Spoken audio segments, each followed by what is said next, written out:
Hey everybody, this is Wayman Daniels, the host of Level Up. I haven't been on in a while, but I started doing once every 2 weeks versus once every week. But I have a special guest on today, Miss Antonia. How are you today? Doing pretty good. A little under the weather, but I'm okay. Well, you know what, Tony, you're under the weather. You need to try to get on top of the weather so I won't have you down. No, Okay, so get on it need to top of get, it. We're it gonna need be to, okay. yeah, no, it's need to. All right. So, Tony, give us a brief introduction of who you are to the audience, please. Well, I wear a lot of hats, community activist, mom. I'm a believer, in God, in the Bible, um, just really a servant of the community. I like to help people. I like to use my talents to do good, to fight injustices, to just really do what I think is the most humane thing you can do is to be a sister or a brother or a helper to somebody else, even if it's a stranger. So that's just really what I stand on, how I live my life. I own a PR firm. We've been in operation since 2013, Enhanced Business Global Media. And I have a youth program, and we've been in operation with the youth program since 2018, and that's the F.A.C.T.S youth program. So I have that stuff going on in addition to, various other organizations that, I volunteer my time to, and various other causes that I volunteer my time to. So that's pretty much me, just born old Tony. Well, Tony, I noticed you said you run an organization called FACTS, and that's an acronym. Can you break Yes. down the acronym for FACTS and each component for the organization that you run? Yeah, so the youth program facts, the F stands for financial literacy, the A stands for agriculture and nutrition, the C stands for communications, the T stands for trades and entrepreneurship, and the S stands for STEM or STEAM if we're adding in arts. And the S with Hmm. STEM or STEAM is a good way to marry together all of the other components that we incorporate into our youth program. So when you say financial literacy, you must have saw a need in the community or in the educational system as well that there was some financial illiteracy going on. Talk to me about that. What made you really want to talk about financial literacy? What's the very importance or the value of that? Well, as many people know in the black community, we don't know about money. And not only do we not know about managing money, we don't know about credit. We don't know how to build wealth or generational wealth. We don't know very much about investments and different things of that nature, wills, trusts, estates, real estate. All of those things are financial literacy. Within the last, I want to say 10 years, there has been a ramp up in the knowledge. There has been a gain, and people are more aware of what they're spending their money on or how to build, more resources and different things like that. So I felt a need for us to make sure that is one main thing when we talk about education that we educate our kids on, um, from the time that they can, read and write or even talk. Kids can understand a lot of songs, and I don't think we give them enough credit for the information they can absorb and also, put Hmm. back out. So I said that that's something that I think should be a part of curriculums everywhere. However, in the larger school district, that's not something that's being taught. So I took it upon myself to do this youth program, and the goal is that we'll open a school in the very near future, and these are the components Hmm. that I think will change the minds of young people as opposed to some of the antiquated curriculums that they're teaching in school districts these days, and how much of Hmm. that stuff do kids really apply in the real world. We all used to ask teachers when we were younger, Miss, are we gonna use this in the real world? And a lot of times we're seeing, actually, do we? A lot of times we really don't. Basic math, yes, but it's looking like, and as far as trades go and entrepreneurship, just to break down all the acronyms, Hmm. the agriculture and nutrition, which is the A, I also see a need for us to eat to live. you know especially in the black community, and not just the black community, but I have to take care of my people first. A lot of times I Hmm. think um we kind of skirt around certain things and we want to do everything at once and we haven't taken care of home. So first you take care of home, and once you build a Hmm. stable foundation at home base, and then you can go out into other communities, or then you can go out to other households and assist. So right now I'm trying to build home base, and we all know the future is the young people. So I'm trying to cultivate a Hmm. generation of people who will be able to have a certain type of knowledge that will ensure our successful existence, as melanated people in the world. And a lot of that has to do with these components that I'm trying to incorporate into curriculums right now. So like I said, agriculture and nutrition is a component that will be based on not only what we eat but growing food, um, what complex Hmm. carbohydrates do in our bodies, how different things turn into sugar in our bodies. Everybody has a different genetic makeup, and we'll be learning about anatomy and a lot of different things. So that's what agriculture and nutrition is about. Um, Communications is about not just talking, it's about written and verbal. It's about body language. It's about silent cues. It's about a lot of things. It's not just when people think about communication, they might think just the telephone or the internet, but there's Hmm. so many different forms of communication that we'd like to teach young people about those different levels of communication. Teach them to Hmm. be bold when they speak in front of crowds, to use certain words to express themselves and to expand their vocabularies. I'm in Toastmasters, and Toastmasters has been an um, extremely successful organization in a lot of different cities, but especially here in Rochester, New York. And I think that's an organization, and the concepts that Toastmaster has and the structure is really good in the vein of communications. Trades and entrepreneurship. I always tell people that college has in this society been taught to young people as that is the path to success, when we know that there are many paths to success. College is just one of them. And what we also have to understand is college is not for everybody. So when young Hmm. people don't either go to college, or maybe they started college, they didn't finish, they feel like they failed because no one has encouraged them to look down other paths of success.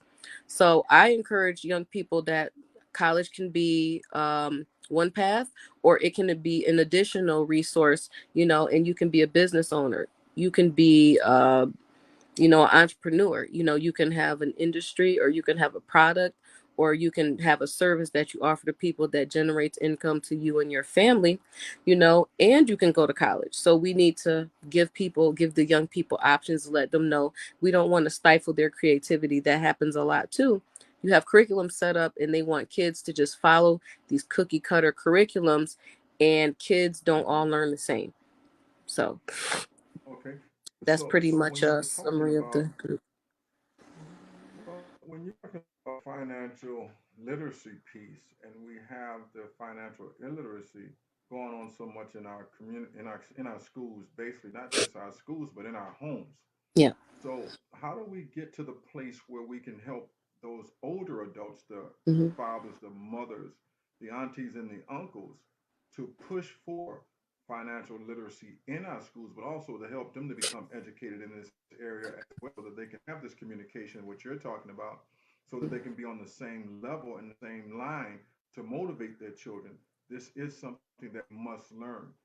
How do we get to the place where we do that? Not only incorporate it in our schools, but motivate those that are the role models for our children in the Hmm. home, indirectly and directly. Hmm. Well, in the school model and in the youth program model, we have a certain structure, but there's a lot of groups Mm-hmm. of people in different there's a lot of groups of people here in Rochester where we have workshops, financial literacy Mm-hmm. workshops with attorneys that are teaching people about wills, estates, and trusts. Because building generational wealth, there's more than one way to do it. A lot of people do it through real estate. You get a house, you buy a house, you can borrow from your house, you can leave that house to your Mm-hmm. children. A lot of people do that through real estate. A lot of people build wealth from someone having insurance, and unfortunately that person passes away, but they leave money Mm-hmm. behind for that person that is taking care of their final wishes, to not only pay off their funeral expenses, but to have maybe some money for other things. And so if you're smart and Mm-hmm. you've been taught how to manage that money, then you can use it as a stepping stone. But as far as the structure of the youth program goes in the school model, Mm-hmm. the type of interaction we will have will be kind of, it's family based, so Mm-hmm. we're going to be teaching these things to children, grade level all the way up through high school age. But there's Mm-hmm. a lot of family learning because it's a community type of program. So we know that grandmom and them and mom and them, we know they didn't know about money, because that's why we don't know. Like I said, the last maybe Mm-hmm. 10 years, so that doesn't Mm-hmm. include mama and grandma and them. That the older generation, I had this phrase I call mattress. I said mattress mythology or something like that. I forgot. But basically, those folks, they putting money in the mattress, they hiding in the Right. shoebox, stuff like that. It's not growing Right. there. Mm-hmm. Money is not growing when you stick it away. I mean, you holding on to it, but we want to teach people how to mature their money, how to invest it. When the pandemic hit, I think a lot of people started to get hip to some of these investment apps and things like that, and Mm-hmm. started buying shares. And there are a lot of great shares to buy. There are a lot of things that you can get for less than $20 per share, Mm-hmm. and you could buy a few of them. And then as the pandemic, things started to open back up, the shares went back up.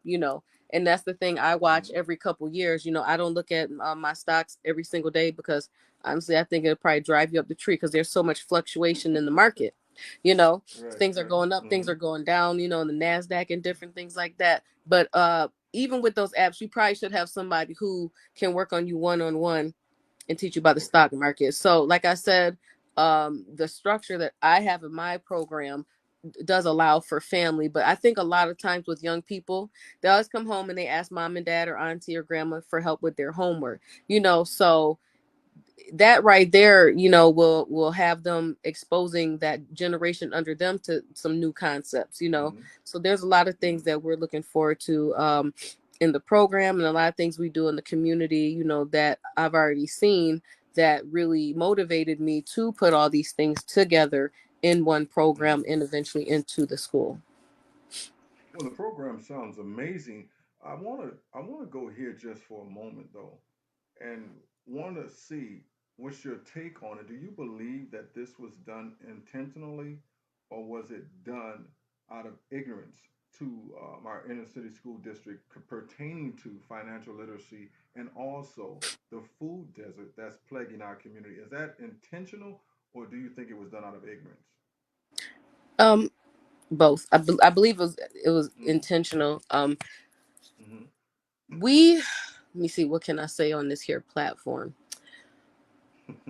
When you have people who've been oppressed by people for so long, and those people begin to teach and instruct, there are certain things that you should not be surprised by. There are certain things that you Mm-hmm. should not have expectations of.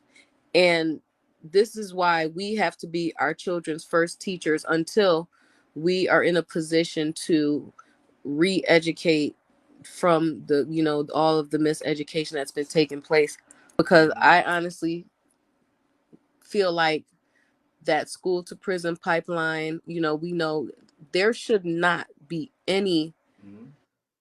assessments made that Mm-hmm. mirror Mm-hmm. a potential um uh uh I don't know, prison confinement. There should be no projection where you're taking kids, any kids, and looking at their test scores Mm-hmm. and pigeonholing them into this potential dark scenario, where because so and so's test scores fell under this in ELA, Mm-hmm. we know he's going to be in jail.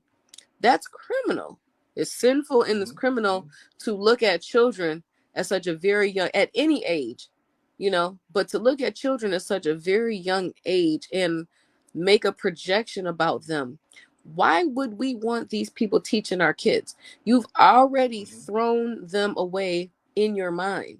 So what kind of expectation do I have that you will look at them and see the potential and the creativity and the knowledge, and just treat them as such. If you already have people at the state level that have Mm-hmm. approved and mandated these type of things, that's a huge problem. That's why I wasn't with any of that. I was raising a lot of awareness about people having their kids take those Mm-hmm. common core tests and different things like that, because this really, it's like indecent, and there's even things going Mm-hmm. on right now with the Rochester City School District that are Mm-hmm. coming to the light about how some of these educators really feel about our kids, and it's disgusting. And Right. it's sad Mm-hmm. because I remember teachers from kindergarten and first grade that has such an impact on me. And I Mm-hmm. feel like as a teacher, you have a big responsibility because these little minds are so impressionable, and that Mm-hmm. development, you have the ability to really mold the child. Our teachers, Mm-hmm. I've always had really close contact with all my children's teachers, because that's your school mom.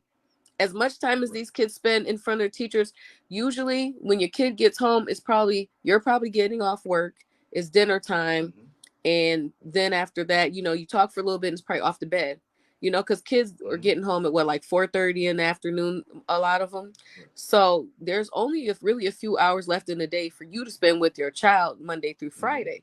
So the person that they sit in front of every single day, that's their school parent. I really look at it like Mm-hmm. that. And that triangulation of school, I mean, of teacher, parent, and child, it needs to be really, really close. The communication needs to Mm-hmm. flow openly and freely, needs to be very transparent on all ends, Mm-hmm. you know. But unfortunately, some people just come to get a check. Not all, a lot of our Right. teachers are doing a great job, but the curriculum and the system itself is what is the problem. It's not the individual teachers. It's the Mm-hmm. whole conglomerate of everything and the design. That's the intentional, Mm-hmm.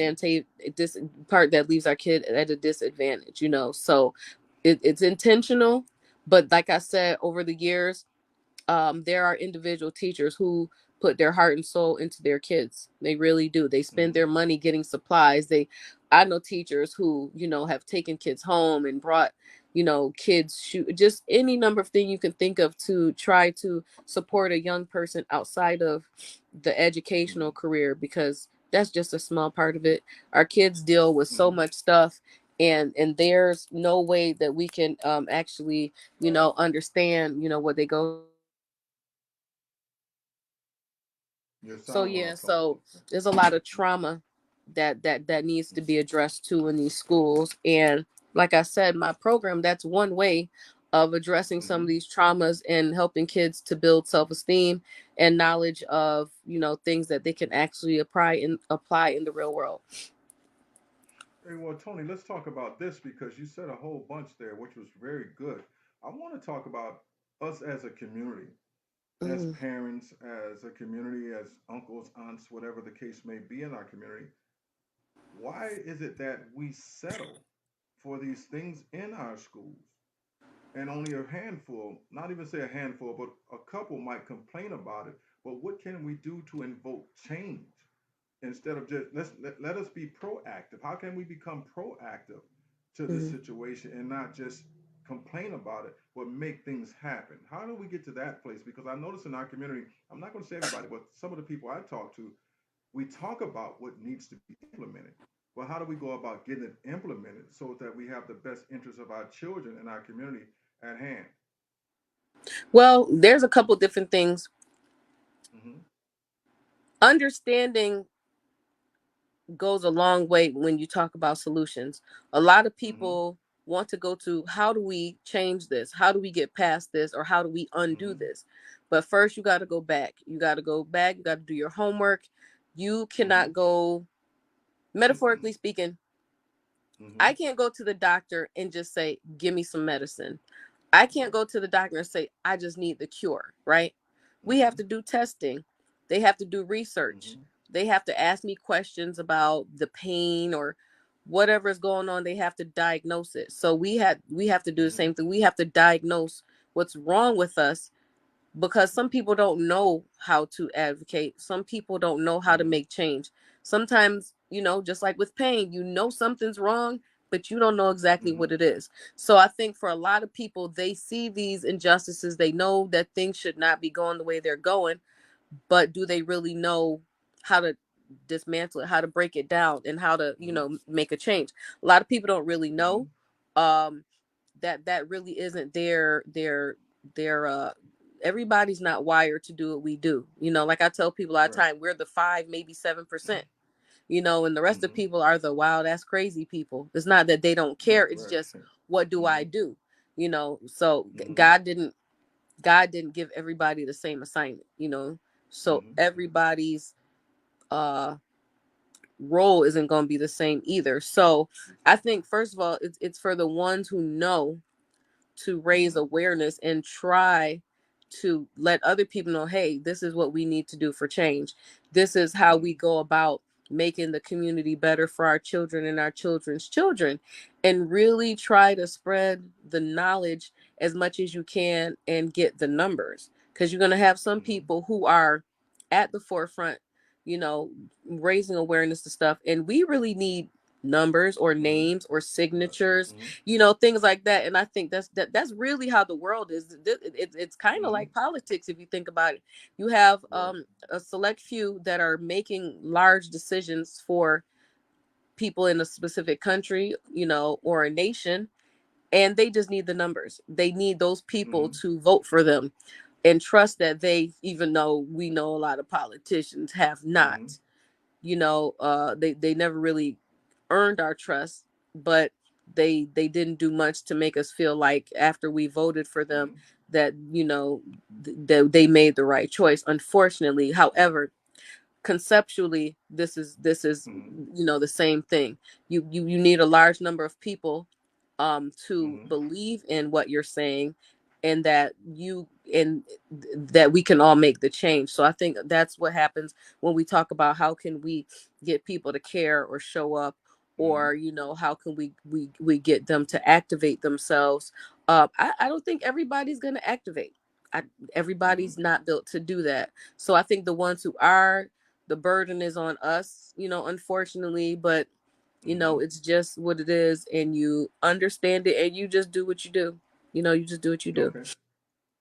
Okay, so now we covered the school system, talked a little bit about the food desert in our community, and we understand the nutritional aspect because we have done our due diligence to see what's going on. I never forget, I went to a store in the community and I was looking for some fresh produce, and I wasn't able to find fresh produce or some healthy drinks to drink. All I found was soda, or as they would say, Mhm. pop in New York, soda down south. So Right. it depends on which one word you want to use. But but then again, Tony, they put certain restaurants in our community for hypertension, diabetes, et cetera, and this is planned out because we have such a food desert. We live in a system or society in our community that's poor, and we settle for this poor food because that's all there. But not just lately, they had a news broadcast about food deserts, but they've been knowing it's been food deserts for years when they took Wegmans and Star Market off the west side. And now all of a sudden they want to talk about it because now that it's becoming an issue, but it was always an issue. How do we get those food companies or produce and things back in our neighborhood so we can eat healthy? Because check this out, a lot of us are on fixed income, so we can't eat organic food because organic food is so expensive. So how Right. do we get some real produce back in our community that we can eat and start eating healthy versus going out to the suburban areas and lifting up their taxes and Hmm. building up their economy, but our economy is steady being destroyed. Talk to me about that. So these two, the financial literacy piece and the agriculture and nutrition Mm-hmm. piece, really go hand in hand in my program and in the real world as it stands in poor communities, urban and Black communities. And Mm-hmm. we got to build our own. Mm-hmm. Short, simple, and sweet. We have to build our own, but in the meantime, everybody's not going to build a store. We have the Be Healthy food Right. market on Mm-hmm. Genesee Street, where Mm-hmm. there's a lot of organic food, smoothies, alkaline water, Mm-hmm. and plant based products being sold there, like soaps and different things like that. Mm-hmm. We have tropical blends up at the other end of Genesee in the 700 block, and they also have Mm-hmm. smoothies. and healthy meals like salads and different things like that. It's more Mm-hmm. on the Caribbean side of it. So Right. there are little places that we can go, but again, with the agriculture and nutrition, we're teaching people how to put your hands in the dirt and grow your own food, Mm-hmm. and also teaching Mm-hmm. them how to select food, because Right. you have no idea how much food is not even food, even when you're getting it from the store, Right. because it's been Exactly. sprayed with pesticides. They're Mm-hmm. putting a wax coating on some fruit just so it looks shinier and more appealing. Mm-hmm. And when you ingest all that stuff, they have something called trace amounts. When you're eating certain Mm-hmm. cereals, like these General Mills cereals, there's toxic chemicals in the cereals. It's not a Mm-hmm. secret. If you read the labels, it says it in there. What happens is the Mm-hmm. Food and Drug Administration has percentages that they will allow. And if it's Right. under a certain percentage, they can still sell these cereals and these products with these carcinogens, with these Mm-hmm. preservatives, with all this nonsense in them. Now, what happens is, over time, if you keep eating those same foods, guess what happens to those trace amounts? They're not trace amounts Mm-hmm. anymore. They build up in your colon or your liver or the Mm-hmm. lining of your intestine or what have you. And 10, 15 years later, you're 40 years old, and some weird cancer has developed in your body that no one's ever heard of Right. before. So Mm-hmm.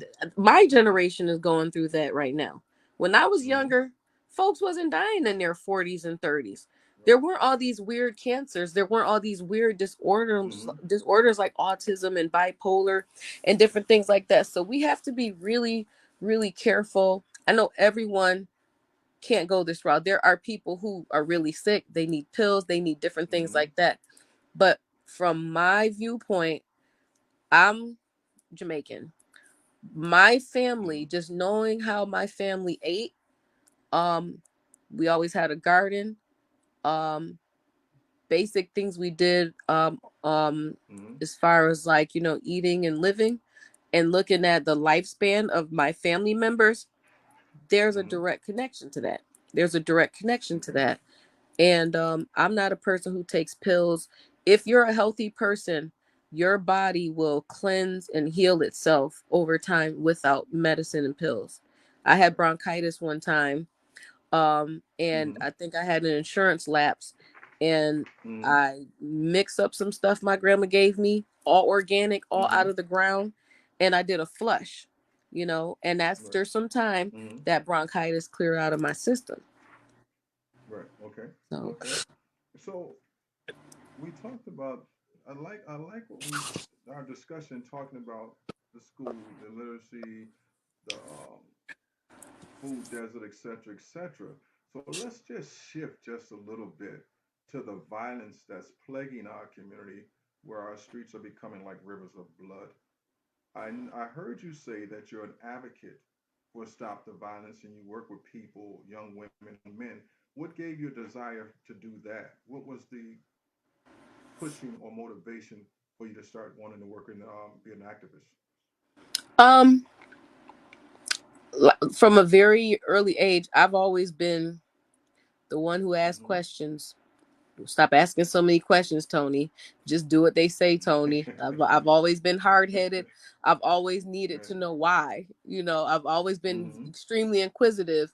You know, and I just grew up like that. So you Mm-hmm. know, when I'm an adult or young adult and I see things happening, I'm like, I don't think that's right. I don't think that should be Mm-hmm. happening.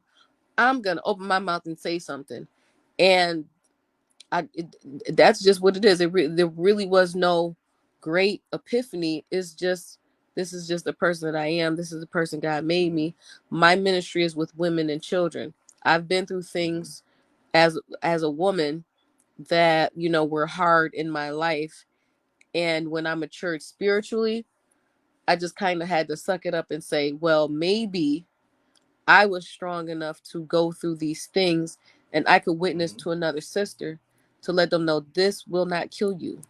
It won't Mm-hmm. break you.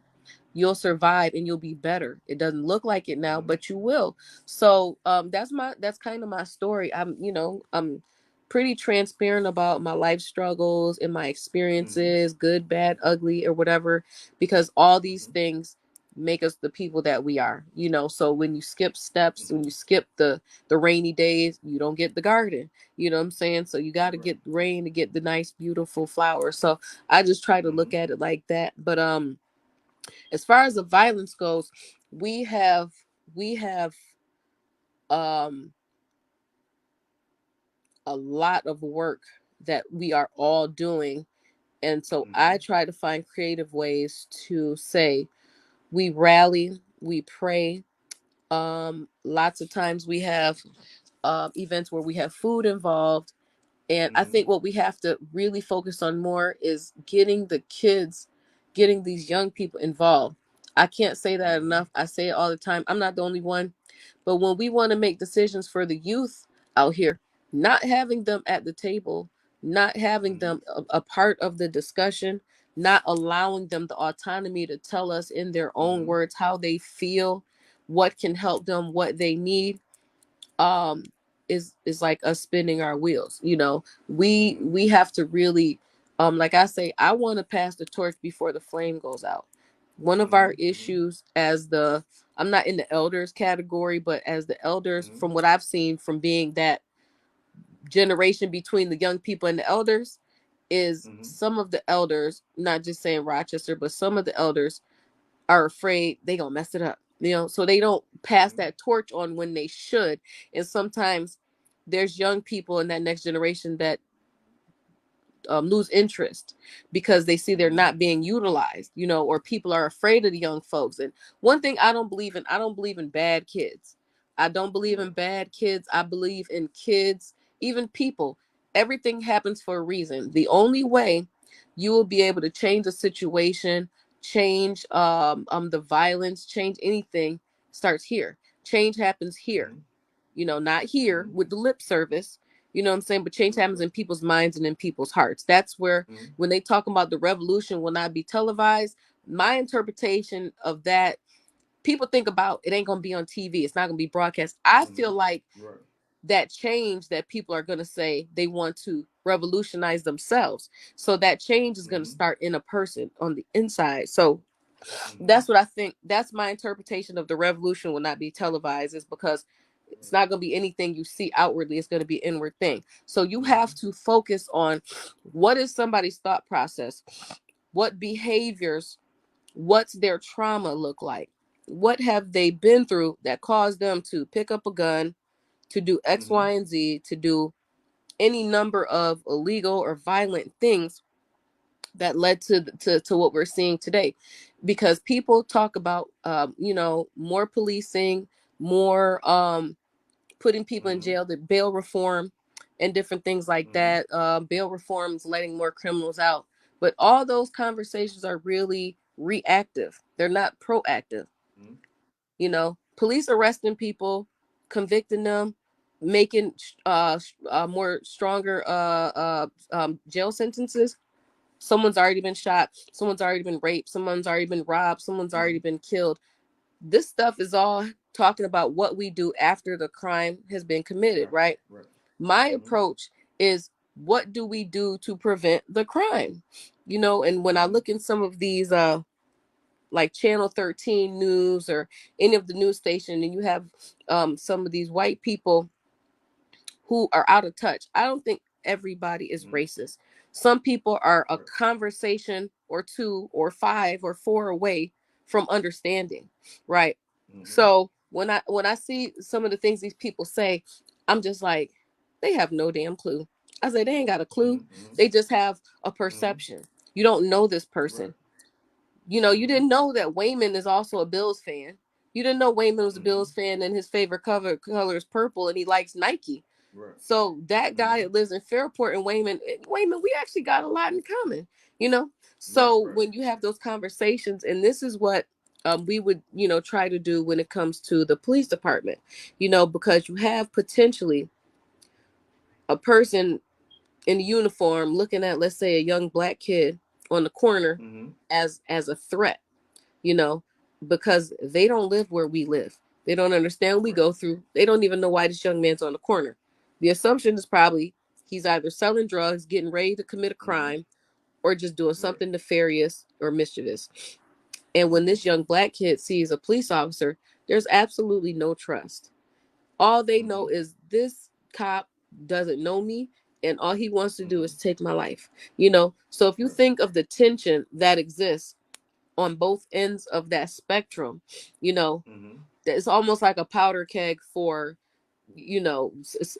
for an exposure for something bad to happen. And as a communications major, one of the things I started out wanting to do is to, uh, before I decided to have a full fledged school and a full fledged youth program, I was thinking Mm-hmm. about just having a communications center. And a part of the Mm-hmm. communications center would require anyone before they graduated from the police force, they would have to come to the communications center for several weeks of training, community Mm-hmm. training, where they would interact, they would get information, because you can't have somebody that doesn't come from where we come from, doesn't understand us, doesn't know us, give them a Mm-hmm. gun, and just Right. say, go and police a community you know nothing about. Right? Mm-hmm. There Mm-hmm. are so many jobs out here that have very stringent processes that you have to pass this and pass that, and you have to demonstrate an Mm-hmm. understanding of the field that you're going to be in. But the police force is not as stringent. They need Right. people so bad, they're just kind of churning them out. And I think Mm-hmm. prematurely that needs to change. Right. So, like I said, Mm-hmm. but back to more specific about your Mm-hmm. question about the violence. There's so many different answers I can give, but I think at the very beginning Mm-hmm. it really is about the individual. There's so many reasons why people pick up a gun, and not all of them are just because I want to kill somebody. You have Right. kids out here that are scared because people are getting killed. You have people out here killing people last year over PPP loans. Okay, Mm-hmm. you have Mm-hmm. people Mm-hmm. out here for any number of reasons, and I think the frustrating thing is there's no way we combat everything.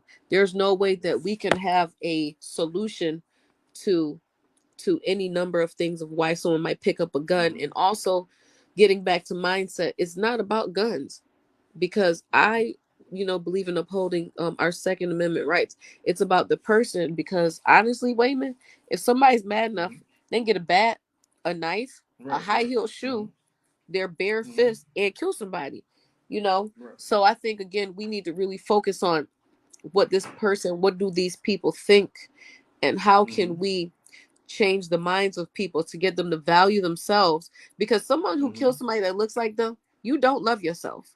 There's no way Right. you take the life of somebody unless it's just a spur of the moment, like an act of Mm-hmm. self-defense where you're in survival mode. Mm-hmm. You don't say, I'm gonna hurt somebody or take the life of somebody that looks like me, Mm-hmm. because at the end of the day, there's consequences for yourself. Because if you love a lot of people, what Mm-hmm. do they say? It's not even worth it. I'm not finna get Right. myself locked up, or things like that, Mm-hmm. because they think about themselves. So somebody who would Mm-hmm. just do something like that, they're just numb.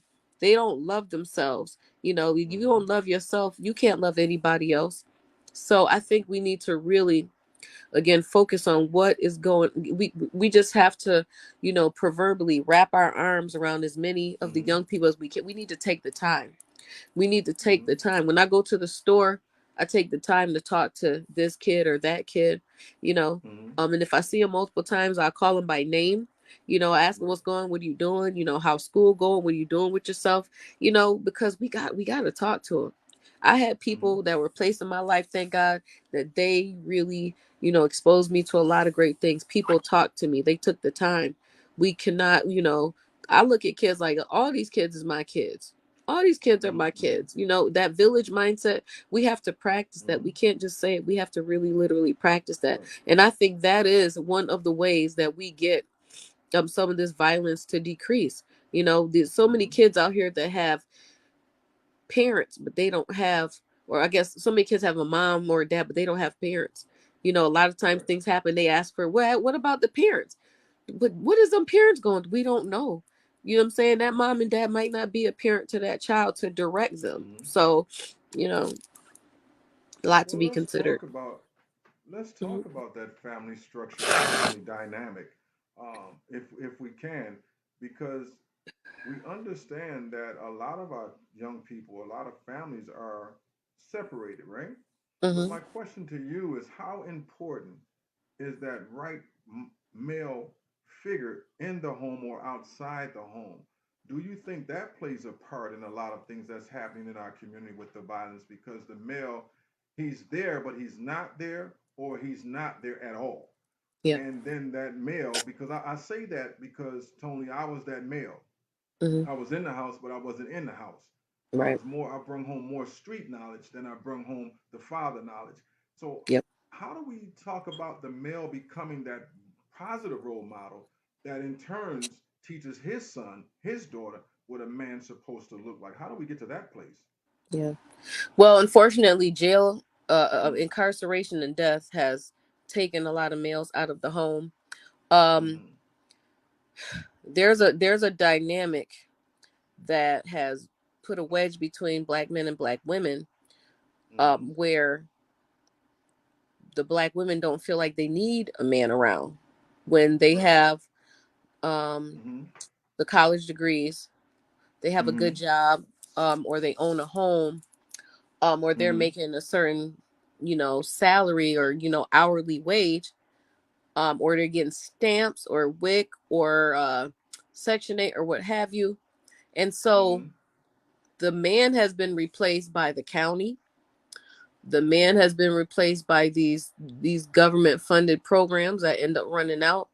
But Mm-hmm. ultimately, what a lot of people don't realize is that the role of having a man around or in the house is more than just financial. There's a, Right. a Right. presence that real men bring to not only young boys but young girls that mold them, that helps with their development when puberty Mm-hmm. hits and different things like that. So Mm-hmm. it's not just about money, and I really really wish that more women would understand that.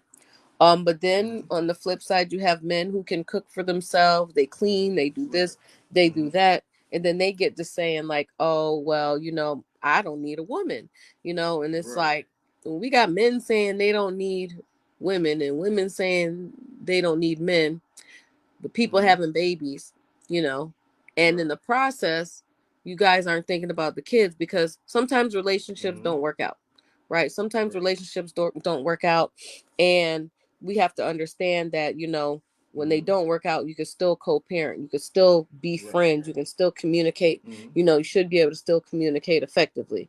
Mm-hmm. And when that doesn't happen, the kids feel all that, they see that, and they Mm-hmm. act out of that potential dysfunction, or Right. whatever the case may be that they're seeing in the home. So Mm-hmm. that trickles down into their, when they start going through puberty, a lot of young men and Mm-hmm. women, they don't know how to express themselves, so they act out violently. They act out Mm-hmm. in school. Maybe mom is working and she doesn't have time to you know Mm-hmm. um be there. So when that the kid comes home from school, you know, he's Mm-hmm. free to run the streets because my mom's not here, but she don't get off work till 11. Then you got that Right. gang that is there, Mm-hmm. that big brother in that Mm-hmm. gang, or that familial feeling, right? That you said all Mm-hmm. too well. And then Right.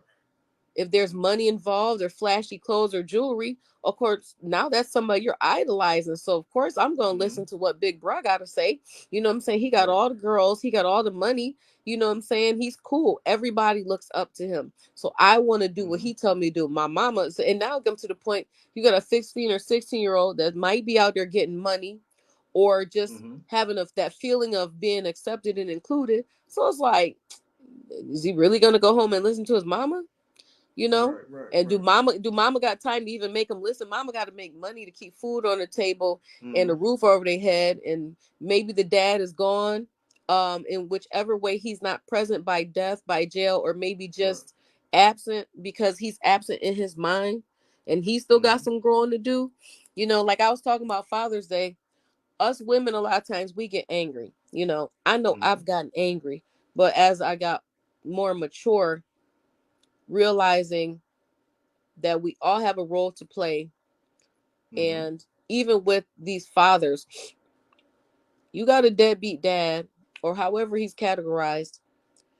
Do you think constantly uh downgrading, or um bashing or any number of the negative things, that I understand. I trust me. I'm like I said, I've been there. I have 4 children, and I've had to be a single mother, and it can be frustrating. But there's got to be a time where you say, "Let me just try to talk to him. Let's have a communication. Let's just try to treat each other with respect."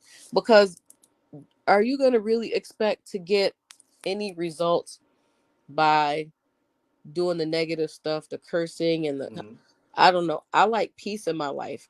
I require and demand and will do anything at any means necessary to maintain peace in my life. Okay. And sometimes you want to maybe show somebody some grace. A lot of time black men have it hard out here. You know, black men ignorance is bliss. Some folks they don't know. Like there are some grown people who's I have 3 boys, and I feel like my responsibility as a mother, based on some of the men I see out here, is to make sure my boys, as much as I can, I know I can't control everything, but to make sure Right. that I let my boys know how important women are, to respect them and treat them. You know what I'm saying? You got a sister, you got a mother. You know what I'm saying? Because there's a lot of boys out here who mamas, like they out here hurting females, right? Right. I don't Right. want my boys to be, the type of men that would be mistreating women. So I think for Right. me, I can't control what other people do with their sons, but for me, I try to explain and demonstrate the type of man I think they should be when they're Right. dealing with, because I do have grown children, when they're Mm-hmm. dealing with women. So Right. I think, a lot of that goes a long way. And then they will have it in their mind that I need to be like my son. I have a 20-year-old son, and he's talking about starting a family. And I told him, I feel like you're a little young, just Right. just cool down a little bit. But Right. he's verbal about what he wants out of life. He's in the military, and he's like, we're not doing baby mamas around here. I'm like, okay. I was like, I like how you talking, because I don't think a Right. lot of Right. young men at the age of 20 are thinking, I don't want to have a baby mama. I want a Right. wife and a family in the house. And Mm-hmm. because I think he sees the dysfunction, and and there are some people who don't choose to be married, so I don't want to offend anybody, but I think for the most part he wants that, Right. that where his children can see mom and dad, working together, loving each other, doing things to make our house happy and whatnot. So I'm glad that he wants this life, and he's conscious about it, and he's Right. doing things that way. So I think, we have a job to do. We can't just have kids say they're grown and then whatever. Because I'm finding out my grown kids are more hard hitting now than they ever was when they was like little, like how we say, like there's little jits. Right. Like, man, Right. I'm Right. Right. like, what? Like these kids, y'all don't like, y'all ain't listen to nothing I told y'all these years. I'd be like, Right. Right. when y'all was 12 and 10 and 5, Mm-hmm. okay, I kept saying, oh, I can't wait till my kids go. Now that they Right. grown, it's like, Right. was y'all listening? So I love them. Right. But Right. yeah, so the mothering and the counseling and the parenting does not Mm-hmm. stop after the 18. You got to ramp it up, because now they're a Right. little legal. They just a little legal. They ain't A little grown. They're a bit. little Right. legal. Right. It's a Right. difference. Right. Now they're a little Right. legal, and they have the they can go out and they can do and they can Mm-hmm. see and they can drive and they can, that's when the real counseling and the real praying Right. starts. For any of Mm-hmm. the Mm-hmm. viewers out there listening, enjoy these little Right. baby years before they leave high school, because after high school, Mm-hmm. that's when you're gonna be on your knees with your knee pads calling out to Right. God. Right. But let me not Right. change the subject. So yeah, but yeah, but like I said, I think if people just Mm-hmm. really, when they say it starts at home for so many things. It's not just education. It's not just, it's a lot of Mm-hmm. things start at home. And Okay. when people turn into adults, that's when, based on what they didn't get Mm-hmm. or the trauma they did get, that's when you see these violent adults, these absent Mm-hmm. fathers, these uncaring moms, these, what Mm-hmm. happens at this children's age, this developmental age, that is when they're building up for that adult they're going to be in this Right. community. So we, Mm-hmm. we we have to really work on ourselves and work Mhm. with one another. Okay. Well, I have one more question. I'm not sure how much time they give me on this thing, but we want to talk about the predatory mindset against our black community. Can you Mhm. expound on that just a little bit? The predatory mindset against our black community. Well, there's a lot of predatory things that we have in our community, and it kind of goes back to the uh, trades and entrepreneurship. If you, Mm-hmm. I'll explain it. When we look in our community, we have nail salons. Um, Mm-hmm. let's say, let me see. I know over here, I'm in the 19th ward. We have a nail salon. We have a diner. We have a mechanic shop. Um, any number of businesses within Mm-hmm. a 10 to 20 block radius. And when we look at how many of them are black owned, the I want to say maybe there are four out of all the Mm-hmm. stores, and the different businesses in that radius. We own almost none of them, but every Mm-hmm. last one of them gets our money, right? And so, like I said, going back to the entrepreneurship, when we're teaching kids, the only way you can be successful is to go to college, little Johnny and little Sarah and little Susie. Mm-hmm. They go to college. And again, just to reiterate and clarify, there's absolutely Mm-hmm. nothing wrong with higher education. I encourage Right. it at all costs, Mm-hmm. but people have to Mm-hmm. identify what is good, what's a good fit for them. So Correct. when people go to college, they come out with debt and they work like slaves to the bone Mm-hmm. just to pay off loans and stuff. That's not a happy life, Mm-hmm. you know? Right. So when you think about someone who will say, hey, I want to open a barber shop, Mm-hmm. maybe they go to barber school or a vocational school for, I think, maybe 9 months, right? Mm-hmm. And are able to, create a stream of income for not only themselves, but, other Mm-hmm. barbers. Maybe it's something that their son or daughter would take over, in the future and stuff like that. And then that's in our community, right? So now you got another Right. black owned business in our community. And we get Mm-hmm. to spend more money with the people who live where we live.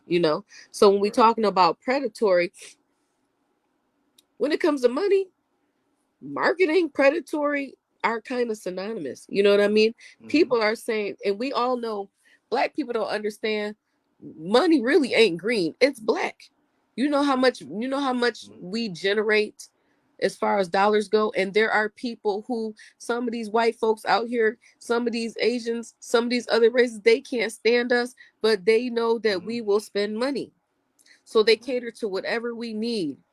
When Mm-hmm. I go and get my feet done, they, oh, you want your eyebrows? You want your eyebrow? No. You need anything? Right. Listen, they are trying to Right. upsell everything. You know what I'm saying? Right. Right. Right. I ain't finna lie. Shout out to Ling Ling because she do take care of me. But most black girl don't like Yeah. touching feet. So Right. I go to Ling Ling. I'm not gonna look at. I'm Mm. gonna be 100% real on here. I goes to, Yeah. what I'm saying, shoot. But we don't have these places in place in our neighborhoods. Everyone else is in our neighborhoods taking our money, Right. you know, and Mm-hmm. so our dollars don't circulate. So they are predatory, but we're ready to spend. So they're waiting. Right. They know what they, as they say, there's blood in the water. So they know Mm-hmm. tax time, Right. stimulus money, anything like that. Listen, people are ready to take our money and we're ready to give it. Mm-hmm. And then, like I said, Right. all to me, all of these things tie in, like the financial literacy.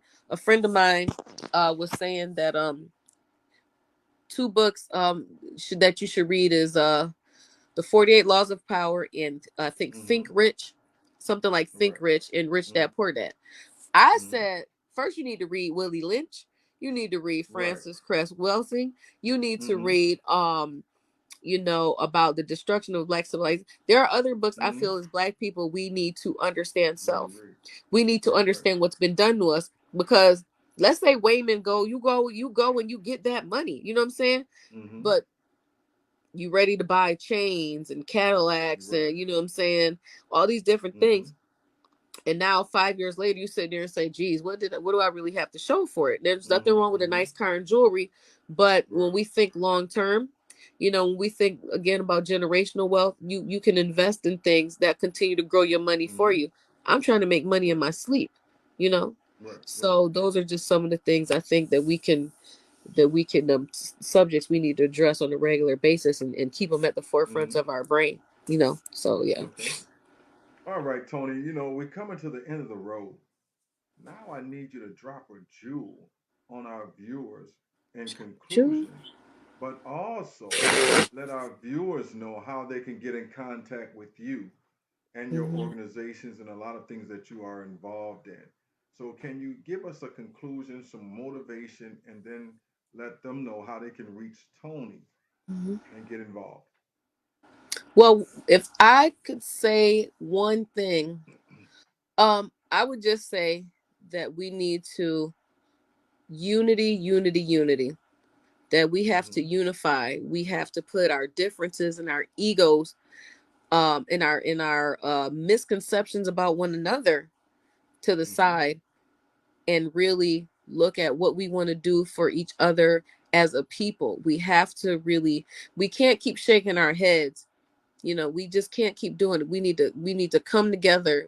We need to educate one another. They say iron sharpens iron. If you know Mm-hmm. something and your brother doesn't know it, put him on. If you know something and your sister does not, put her on. Mm-hmm. That's it. We have to be that chain link, that unbreakable chain, like other races. We have to do that. And once we strengthen Mm-hmm. ourselves, then we can go forward. So I will say that unity is key. And as far as getting in touch with me, my email is factslearning365 at gmail.com. That's FACTS learning 365 at gmail.com. I'm on Facebook under Antonia Nicole, Nicole. And that's how you can get in touch with me. So if you guys have any questions about the youth program, about anything I'm saying today, or you just want to say hello, come on, say hi. She's approachable, guys. You can say hi. Check this Approachable. out. Now we're at the end of the show. Next week, not next week, in 2 more weeks, we're gonna have former chief of police, LaRon Singletary, is gonna be here, and we're gonna Okay. talk about what it's like being a police officer and running for the 25th congressional district. That's Yeah, gonna that's be a a lot. great show That's because very interesting. it's gonna be very powerful. Very I've been interesting. chasing that man and chasing that man, chasing that man, and I You finally do you got want him. me do you want me to come back?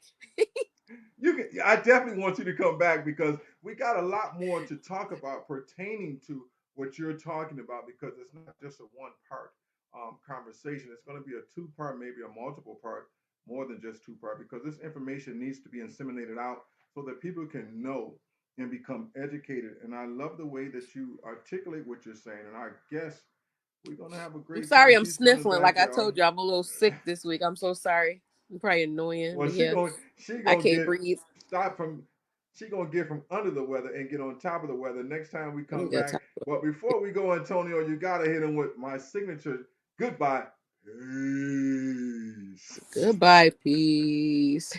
All right, guys, thank you for watching Level Up. I'm your host, Wayman Daniels. Look forward to seeing you in 2 weeks again. LaRon Singletary is going to be our next guest, and we will have Antonia back again. All right, have a great day, guys. All right, you too. Bye bye.